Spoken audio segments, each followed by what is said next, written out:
অথবা চন্দ্রের পাশ থেকে এসে এইভাবে ভাগ হয়ে গেল, তাহলেও কিন্তু জাতকের ভ্রমণকালে দুর্ঘটনায় পড়ে। এই ধরনের রেখা থাকলে জাতক কিন্তু ভ্রমণকালে দুর্ঘটনায় পড়ে।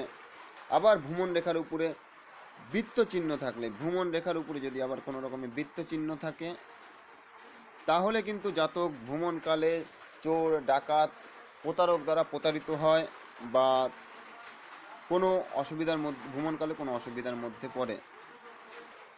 কিন্তু বন্ধু, ভ্রমণ রেখায় যদি জপ চিহ্ন বা চতুষ্কোণ চিহ্ন থাকে, এই চিহ্ন কিন্তু ভ্রমণ রেখার পক্ষে খুবই শুভ চিহ্ন। ভ্রমণ রেখায় জপ চিহ্ন অথবা চতুষ্কোণ চিহ্ন যদি থাকে, এই ধরনের চিহ্ন, জপ চিহ্ন কিংবা চতুষ্কোণ চিহ্ন যদি থাকে, তাহলে কিন্তু ভ্রমণকালে জাতকের সমস্ত বিপদ মুক্ত থাকে। এই জাতক কোনো সময় ভ্রমণকালে কোনো